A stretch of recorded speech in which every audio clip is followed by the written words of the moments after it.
Eh, Cuando me invitó Francisco Paredes, mi compañero y amigo, a participar en este octavo Congreso Mexicano para la Salud de Adolescentes y Jóvenes, me dio la libertad de sugerirle algunos temas y decidí hablar del síndrome metabólico. Me parece que en el contexto en el que se mueve la medicina actual, vale la pena reflexionar muchas cosas para que los colegas que nos escuchan tengan en mente que a veces esto llamado medicina tiene muchas observaciones y se mueve en terreno movedizo que el mismo tiene que ver mucho con las impresiones que existen en algunos conceptos que nacen de apotegmas y más adelante se convierten en dogmas. Y sin el ánimo de ser iconoclasta, ni hereje, ni mucho menos irreverente con los grandes autores, creo que vale la pena, como titulé esta conferencia, que hagamos algunas reflexiones sobre el concepto del síndrome metabólico. El contenido de la charla, pues, hablará de manera muy simple y rápida de lo que es la obesidad como enfermedad sistémica. Me meteré de lleno al síndrome metabólico para hacer ver que es más allá del riesgo de diabetes mellitus y enfermedad cardiovascular. Y lo que les interesa a quienes nos escuchan, algunos aspectos clínicos y terapéuticos actuales para lo que es la salud de las y los adolescentes que viven esta condición clínica. La obesidad de manera general la debemos de reconocer como una enfermedad inflamatoria, sistémica y degenerativa, caracterizada por el exceso de grasa corporal y que tiene un impacto negativo en la salud, en el bienestar y en la productividad de un individuo, de la familia y de la propia comunidad en la cual él pertenece. Como todos sabemos, es un factor condicionante de enfermedades no transmisibles de elevada prevalencia y mortalidad. Tiene un alto impacto asociado a la discapacidad que produce a la pérdida de años de vida saludable y a los costos de atención en las cuales todos sabemos que implica. De acuerdo con, y en voz del doctor Pablo Curi, subsecretario de Salud de la Administración previa, decía en la Estrategia Nacional para la Prevención y Control del Sobrepeso, la Obesidad y la Diabetes en nuestro país, que la obesidad era un proceso antievolutivo de la especie humana, toda vez que es por vez primera en la historia de la misma humanidad, es la primera vez que la esperanza de vida tiene una reducción y además la afectación al bienestar de la humanidad es muy grande. Por eso la denomina así y en lo particular estoy totalmente de acuerdo con el precepto. El tejido adiposo requiere de conocerse. Los aspectos básicos que todos teníamos en la mente hasta 1994 era que el tejido adiposo era un almacén de energía, servía de protección para algunos órganos y generaba calor, dada la capacidad de termogénesis que tenía. Sin embargo, con la identificación del tejido adiposo como un órgano que liberaba múltiples sustancias con efecto hacia sí mismo, hacia la vecindad y en lo lejano, es decir, un órgano de carácter intracrino, parácrino y endocrino, se reconoce entonces como uno de los grandes órganos que rigen el equilibrio, la homeostasis y la alostasis humana, a través de múltiples hormonas llamadas adipocinas, en donde en condiciones de salud la leptina, adiponectina, las proteínas desacoplantes UCP1, 2 y 3 juegan bastante para mantener la homeostasis sistémica. El tejido adiposo participa en la parte periférica de lo que son los reguladores del hambre y la saciedad. A través de adiponectina, como veremos adelante, tiene múltiples funciones sistémicas fundamentales y de ahí siempre que insistimos, el tejido adiposo es altamente importante para el ser humano, a pesar de que todos estamos peleados con tener un poco más de grasa en nuestro organismo. Y las proteínas desacoplantes se han convertido en un blanco de oportunidad de tratamiento, toda vez que a través de generar un pardeamiento del tejido adiposo blanco tendríamos la oportunidad de ayudarle a la economía general. Y en obesidad, desafortunadamente, el tejido adiposo se convierte en un sustrato de adipocinas y citocinas de orden proinflamatorio que van más allá de solo considerar la enfermedad como inflamatoria. En el perfil evolutivo y una vez que nace un ser humano, el tejido adiposo se caracteriza por ser un tejido adiposo pardo marrón, es decir, que tiene un perfil estructural de carácter multilocular, es altamente termogénico, pero entre el sexto y el 12º mes de vida ya puede ir siendo sustituido por tejido adiposo blanco, el cual es de orden unilocular, almacena energía, protege estructuralmente, pero tiene poca capacidad termogénica. En condiciones de obesidad existe una infiltración de macrófagos, de disfunción mitocondrial y un perfil de producción de radicales libres de oxígeno que hacen de la condición una circunstancia lesivo para la célula. Así, en obesidad con distribución central, el tejido adiposo es un sustrato de síntesis de mediadores bioquímicos altamente proinflamatorio y además degenerativo. Cuando un adipocito comienza a enfermar de adiposis, es decir, comienza a tener más contenido de grasa en su interior, comienza a generar la capacidad de producir algunos mediadores, particularmente factor de necrosis tumoral alfa. En condiciones normales, y parte de lo que poco se conoce de la fisiología del adipocito, este depende mucho del perfil saludable de la capacidad adrenérgica de activar receptores beta-adrenérgicos que están en la pared del adipocito. Estos receptores beta-adrenérgicos son activados para motivar la síntesis de AMP cíclico. Este AMP cíclico activa ejes de sinasas que inducen lipólisis y transcripción de factores como el ATF2 y el ATF4, que son a su vez promotores de genes de termogénesis y biogénesis mitocondrial. Y entonces tenemos un tejido adiposo altamente fisiológico, funcional y útil para el ser humano. Sin embargo, cuando aparece el tema de la obesidad, esto va a inducir un estado de resistencia a catecolaminas, de lo cual, insisto, poco se habla, y al generarse el bloqueo de los receptores adrenérgicos beta-3 y, en consecuencia, la señalización intracelular, se viene abajo la producción de AMP cíclico por acción del factor de necrosis tumoral alfa. Y entonces lo que nosotros tenemos es un riesgo de que este adipocito muera. En condiciones de evolución de este adipocito hacia la muerte, se liberan ácidos grasos que activan la señalización a través de los receptores TLR4 y TLR2 hacia otros adipocitos vecinos, además a través de las moléculas de orden proteico asociadas a daño, los adipocitos moribundos van a activar receptores no de sus adipocitos vecinos. Esto va a conllevar, por una línea, la promoción de factor nuclear kappa beta y con ello la liberación de citocinas proinflamatorias en el siguiente adipocito. Además de esto, el estrés mecánico que genera la cantidad de grasa que va presentando cada adipocito va a generar un cierto nivel de hipoxia, y este daño mecánico, este estrés mecánico y la hipoxia generada por esta circunstancia de mayor cantidad de grasa en cada adipocito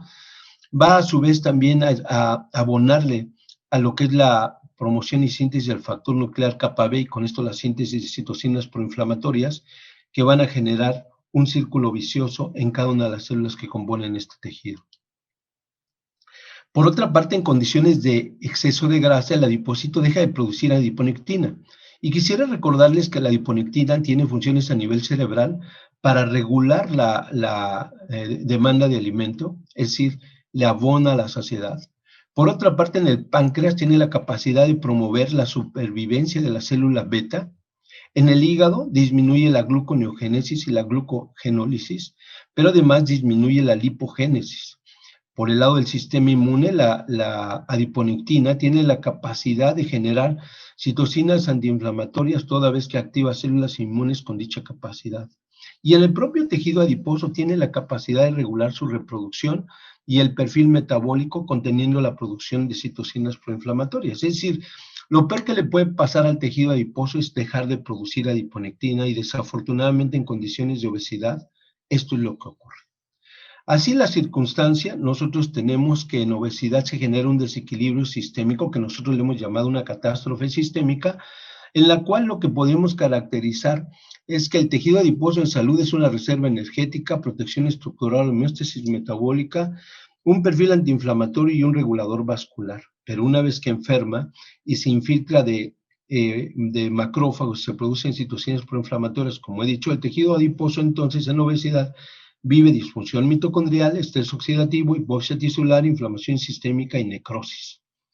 El resultado final sí no está en la inflamación. El resultado final es que las consecuencias que da la obesidad como una enfermedad sistémica es que al generar estados de resistencia a la insulina y estado de hiperinflamación sistémica conlleva al desarrollo de hiperglucemia y de hiperlipemia. Estas dos condiciones van a generar rutas interesantes como es la parte de la glicación avanzada que lleva a glucotoxicidad celular y sistémica, y la parte de la peroxidación lipídica que lleva a lipotoxicidad celular y sistémica, generando en todos los niveles disfunción mitocondrial, estrés oxidativo, afectación celular, en todos los terrenos en donde tienen alcance y prácticamente es toda la economía. Así, este modelo alostático generado por el doctor Peter Sterling nos explica por qué la obesidad es un ejemplo claro de aquella condición de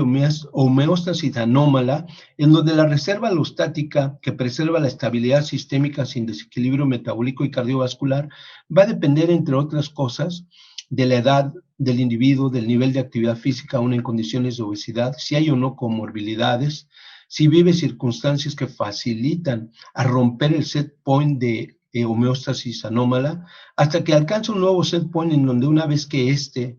se define, entonces viene una condición de carga alostática que va a generar la expresión de la enfermedad. Esto, en conclusión, es el momento en donde la obesidad se complica con diabetes mellitus tipo 2, la obesidad genera hipertensión arterial, la obesidad genera hígado graso, etcétera, etcétera. Y es que una vez, como les dije, que conocemos lo que es el efecto sistémico generado por el tejido adiposo enfermo de adiposis, nos damos cuenta cómo toda la economía se ve vulnerada, toda vez que prácticamente todas las células del organismo son blanco del proceso de carácter proinflamatorio y prodegenerativo condicionado por la obesidad, y así afecta el endotelio, el músculo, el hígado, el páncreas, etcétera, llevando entonces a una condición clara que nos permite entender la patogénesis de la enfermedad cardiovascular, en donde inflamación, hiperlipemia, estrés oxidativo, oxidación de las grasas LDL, llevan a que el macrófago del subendotelio degluta las LDL, conforme células espumosas, y nos lleva al estado aterogénico y protrombótico temprano que lleva a un riesgo cardiovascular de la misma forma. Recordemos entonces la importancia de este proceso. En otros niveles, por ejemplo, en el hepatocito, el mismo proceso de hiperglucemia, hiperlipemia, de glucotoxicidad y lipotoxicidad generan disfunción de mitocondrias, estrés oxidativo y finalmente una lesión de esta célula. Y esta célula, desafortunadamente, por su perfil puede llevar a un estado de fibrosis, cirrosis y oncogénesis, llegando a desarrollar carcinomatosis hepática en la fase terminal de lo que sería la enfermedad hepática grasa no alcohólica. Así entonces, este equilibrio, desequilibrio, promovido por más inflamación en estado de adiposis y menor capacidad de antiinflamación, pues nos lleva a lo que es el desarrollo de condiciones como el síndrome metabólico clásico,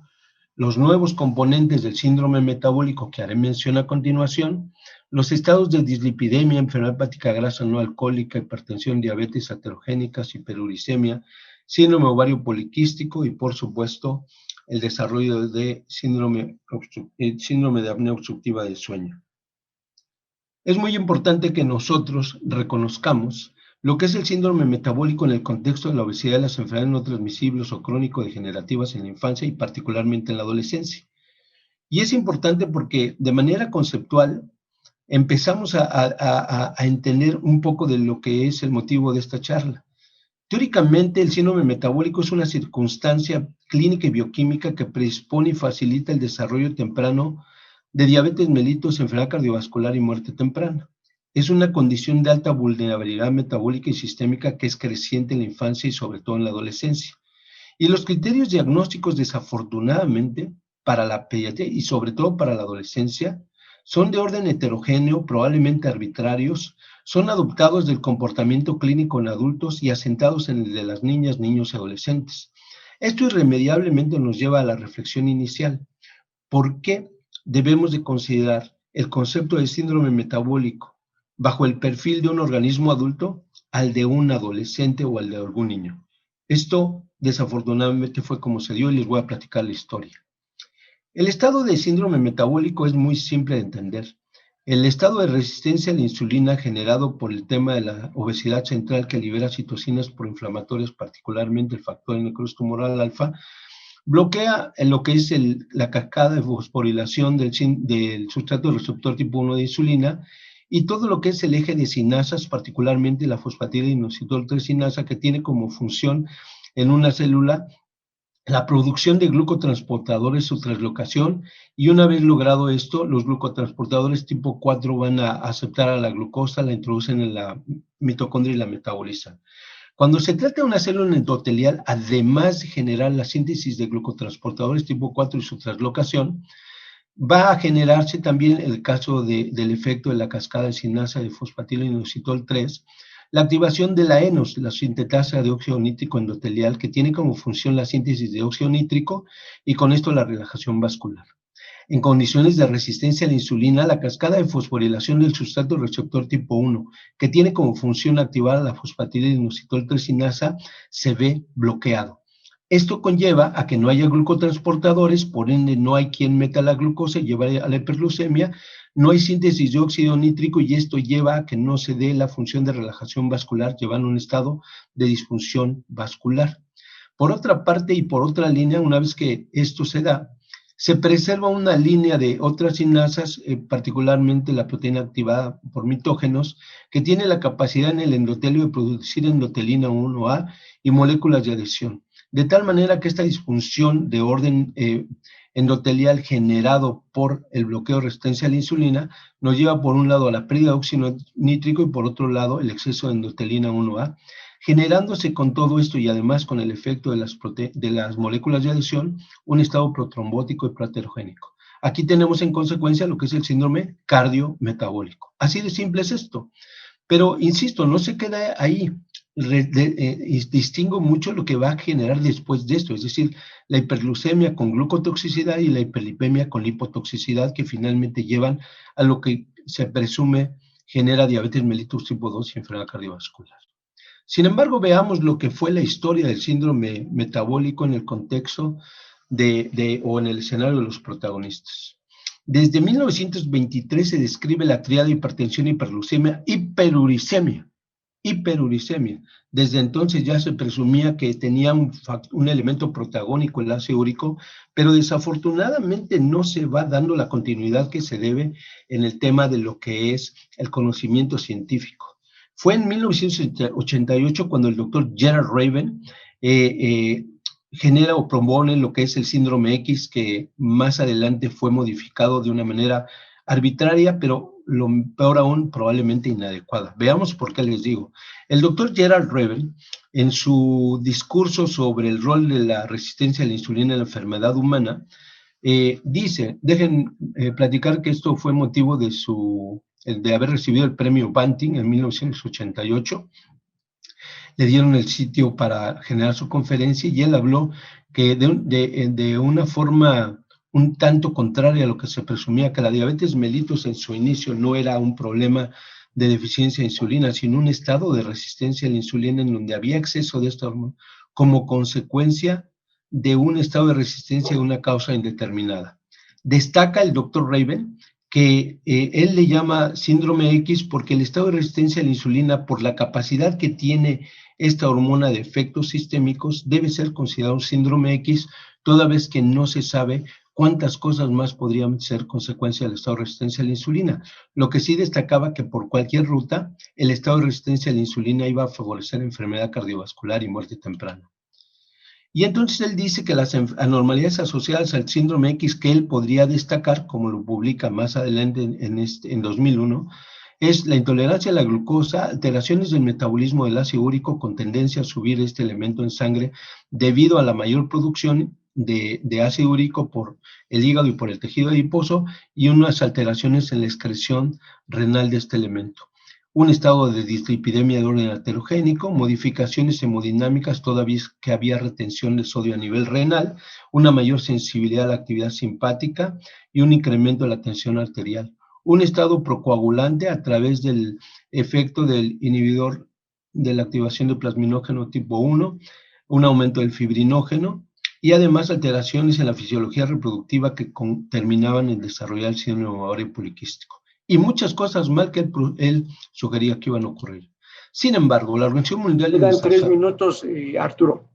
La Organización Mundial de la Salud, el ATP3 y la Federación Internacional de Diabetes, de manera arbitraria lo llevaron a lo que es el síndrome metabólico. Esta condición fue criticada por el doctor Gerald Raven, quien dijo que deberíamos de dar un requiem a lo que es el síndrome metabólico, toda vez que esto reducía la posibilidad de diagnosticar otras entidades y lo cerraba solo en diabetes y en enfermedad cardiovascular. Lo que no es afortunado es que el doctor Simet adoptó la propuesta de los adultos para aplicarle a niños, utilizando a 5 autores que hicieron propuestas en base a la aplicación de los criterios en niños y adolescentes, propuestas altamente heterogéneas, y omitieron, por ejemplo, esto, la hiperuricemia, que tiene una correlación directa con todos los componentes del ácido úrico, particularmente con hipertensión arterial y dislipidemia heterogénica, y el ácido úrico juega un papel fundamental en todas las comorbilidades, toda vez que es tóxico para lo que es hígado, célula endotelial, adipocito y en el páncreas. De tal manera que todas las entidades clínicas que caracterizan a la catástrofe sistémica, el síndrome metabólico, tienen que ver con la resistencia a la insulina, pero no solo diabetes y enfermedad cardiovascular. Así que le podemos llamar entonces síndrome sistémico de resistencia a la insulina, aquella condición en la cual la obesidad lleva a todas las comorbilidades que, como vemos aquí, presentan todos los pacientes. Nosotros hemos hecho publicaciones en las cuales destacamos todos estos elementos, y es la sugerencia que les puedo hacer a todos los pacientes que tienen obesidad. De manera completamente intencionada deben de buscar, bajo una pesquisa protocolizada, los elementos que conforman lo que es el síndrome de resistencia a la insulina que hemos propuesto nosotros.